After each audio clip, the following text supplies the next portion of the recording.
Idag ska vi besöka något helt nytt, men ändå djupt bekant.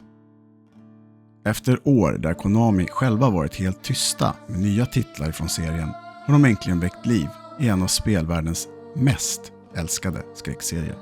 Ett nytt Silent Hill, som inte är som de andra i serien. Välkomna till Silent Hill F.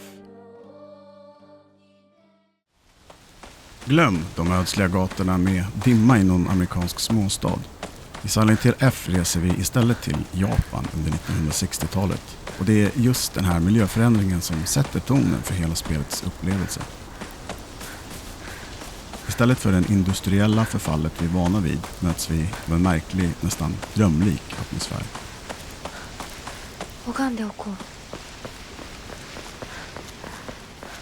Vi spelar som tonåringen Hinaku som bor i en liten by och som inte kommer överens med sin far.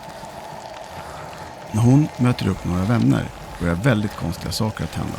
Och plötsligt är byn täckt med en överväxt av mystisk hotfull växtlighet som slingar sig runt de trånga gatorna och allt den vidrör.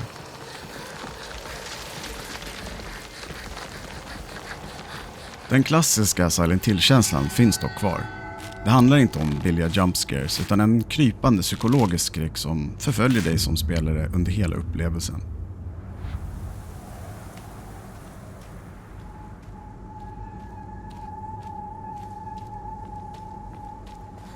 Spelet utforskar teman som personliga trauman, mytologi och förlust på ett både djupt och komplext sätt.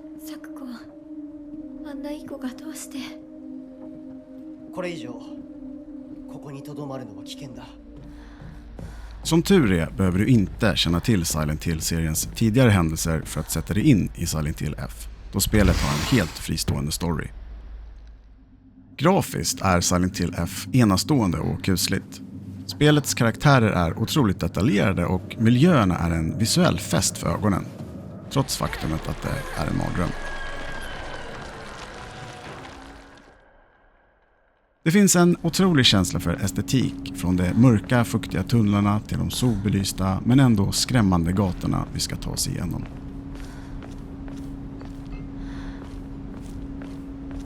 Ljuddesignen är minimalistisk men kraftfull. Du hör viskningar i fjärran, knarrande golvplankor som inte borde finnas där, fotsteg som springer, monster samt en kuslig tystnad som bara bryts av dina egna andetag.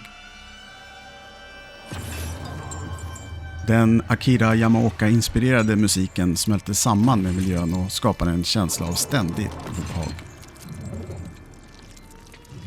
Det är en ljudupplevelse som satt spår i mig som jag sent kommer glömma efter att jag spelat färdigt spelet.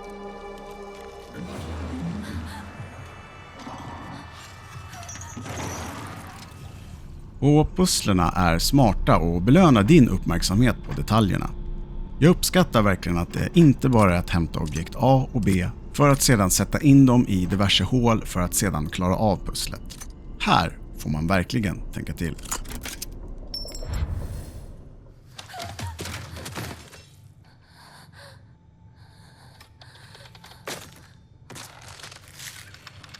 De nya fienderna är lika fantasifulla och obehagliga som jag misstänkte att de skulle vara.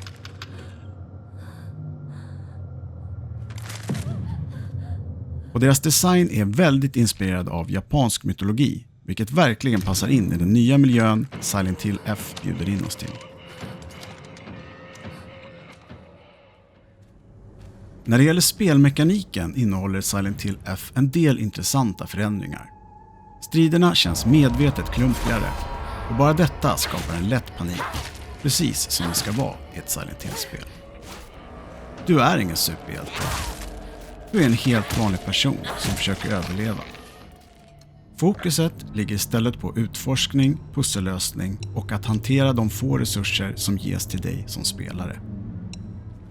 Silent Hill F känns fräsch inom sin egen serie och berättelsen håller en spänn på nålar under hela spelets gång. Det är ingen nostalgitripp eller remake på tidigare del. Spelet vågar ta risker och introducerar en frisk estetik samtidigt som du behåller den psykologiska skräcken vi alla älskar.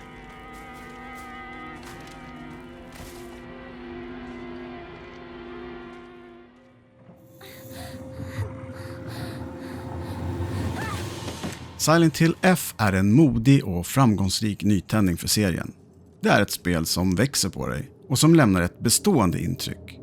Om du är en fan av serien eller bara letar efter en genuin mörk skräckupplevelse, då är det här ett spel du inte får missa.